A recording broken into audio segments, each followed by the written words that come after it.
ಮರಾಠರ ಕಥೆ ಮುಗಿಯಿತು ಎಂದು ಔರಂಗಜೇಬ ಅಂದುಕೊಂಡಿದ್ದಾಗ ಈ ಧೈರ್ಯಶಾಲಿ ಮಹಿಳೆ ಅಧಿಕಾರ ವಹಿಸಿಕೊಂಡು ಮೊಘಲರಿಗೆ ಸವಾಲು ಹಾಕಿದ್ದು ಮಾತ್ರವಲ್ಲದೆ ಮರಾಠ ಸಾಮ್ರಾಜ್ಯದ ವಿಸ್ತರಣೆಯನ್ನು ಮಾಡಿದ್ದರು. ಇದು ಮಹಾರಾಣಿ ತಾರಾಬಾಯಿಯ ಕಥೆ. ಮಾರ್ಚ್ 1700ರಲ್ಲಿ ಛತ್ರಪತಿ ರಾಜಾರಾಮ್ ನಿಧನರಾದರು. ಆ ಸಂದರ್ಭದಲ್ಲಿ ಮರಾಠ ಸಾಮ್ರಾಜ್ಯವು ಪತನದ ಅಂಚಿನಲ್ಲಿತ್ತು. ಹೆಚ್ಚಿನ ಪ್ರಮುಖ ಕೋಟೆಗಳು ಮೊಘಲರ ಮುತ್ತಿಗೆಗೆ ಒಳಗಾಗಿದ್ದವು ಮತ್ತು ಮರಾಠ ಸಾಮ್ರಾಜ್ಯದ ಅಂತ್ಯವು ಹತ್ತಿರದಲ್ಲಿದೆ ಎಂದು ಔರಂಗಜೇಬ ನಂಬಿದ್ದ. ಆದರೆ ಮಹಾರಾಣಿ ತಾರಾಬಾಯಿ ಸೋಲನ್ನು ಒಪ್ಪಿಕೊಳ್ಳುವ ಬದಲು ತನ್ನ ಕಿರಿಯ ಮಗ 2ನೇ ಶಿವಾಜಿಗೆ ಪಟ್ಟಾಭಿಷೇಕ ಮಾಡಿಸಿ ರಾಜಪ್ರತಿನಿಧಿಯಾಗಿ ಆಡಳಿತದ ಹಿಡಿತವನ್ನು ತನ್ನ ಕೈಗೆ ತೆಗೆದುಕೊಂಡರು. ಅವರ ದೊಡ್ಡ ಶಕ್ತಿ ಖಡ್ಗವಲ್ಲ, ಬದಲಿಗೆ ಅವರ ಯುದ್ಧ ತಂತ್ರವಾಗಿತ್ತು. ಪ್ರತಿಯೊಂದು ಕೋಟೆಯನ್ನು ರಕ್ಷಿಸುವಾಗ ತಮ್ಮ ಪ್ರಾಣಕ್ಕೆ ಅಪಾಯವಾಗದಂತೆ ಜಾಗರೂಕರಾಗಿ ಹೋರಾಡಲು ಅವರು ಮರಾಠ ಸೇನಾಪತಿಗಳಿಗೆ ಆದೇಶಿಸಿದರು. ಒಂದು ಕೋಟೆಯನ್ನು ತ್ಯಜಿಸಿ ಹೋಗಬೇಕಾದರೆ ಅದಕ್ಕೂ ಮೊದಲು ಮೊಘಲ್ ಸೈನ್ಯವು ಸಾಧ್ಯವಾದಷ್ಟು ಸಮಯ, ಹಣ ಮತ್ತು ಮಾನವ ಶಕ್ತಿಯನ್ನು ವ್ಯಯಿಸುವಂತೆ ಮಾಡಬೇಕು ಎಂದು ಅವರು ಹೇಳಿದ್ದರು.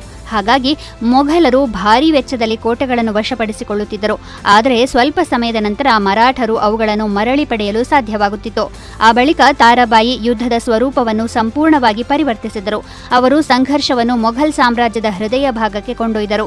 ಮರಾಠ ಅಶ್ವ ಸೈನ್ಯವು ಮಾಲ್ವಾ, ಗುಜರಾತ್, ಬೇರಾರ್ ಮತ್ತು ಬುರ್ಹಾನ್ಪುರದವರೆಗೆ ಕ್ಷಿಪ್ರ ದಾಳಿಗಳನ್ನು ಪ್ರಾರಂಭಿಸಿತು.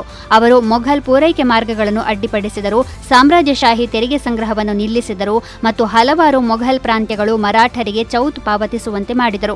ಔರಂಗಜೇಬನು ತನ್ನ ಜೀವನದ ಅತ್ಯಂತ ದೊಡ್ಡ ಯಶಸ್ಸೆಂದು ಪರಿಗಣಿಸಿದ್ದ ವಿಜಯವೇ ಅವನ ಸಾಮ್ರಾಜ್ಯದ ಮೇಲೆ ಅತ್ಯಂತ ದೊಡ್ಡ ಹೊರೆಯಾಯಿತು. 1707ರಲ್ಲಿ ಔರಂಗಜೇಬನು ಮರಣ ಹೊಂದಿದಾಗ ಮರಾಠರು ಹಿಂದೆಂದಿಗಿಂತಲೂ ಬಲಿಷ್ಠರಾಗಿ ಹೊರಹೊಮ್ಮಿದರು.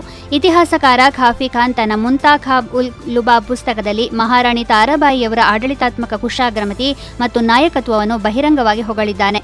ಮಹಾರಾಣಿ ತಾರಾಬಾಯಿ ಮರಾಠ ಸಾಮ್ರಾಜ್ಯವನ್ನು ಉಳಿಸಿದ್ದಲ್ಲದೆ ಮೊಘಲ್ ಸಾಮ್ರಾಜ್ಯದ ಪತನಕ್ಕೆ ಬಲವಾದ ಅಡಿಪಾಯ ಹಾಕಿದರು. ಕೇವಲ 25ನೇ ವಯಸ್ಸಿನಲ್ಲಿ ಅವರು ತಮ್ಮ ಬುದ್ಧಿವಂತಿಕೆ, ತಾಳ್ಮೆ ಮತ್ತು ಗಮನಾರ್ಹ ಯುದ್ಧ ತಂತ್ರದ ಮೂಲಕ ಭಾರತದ ಇತಿಹಾಸದ ಹಾದಿಯನ್ನೇ ಬದಲಾಯಿಸಿದರು.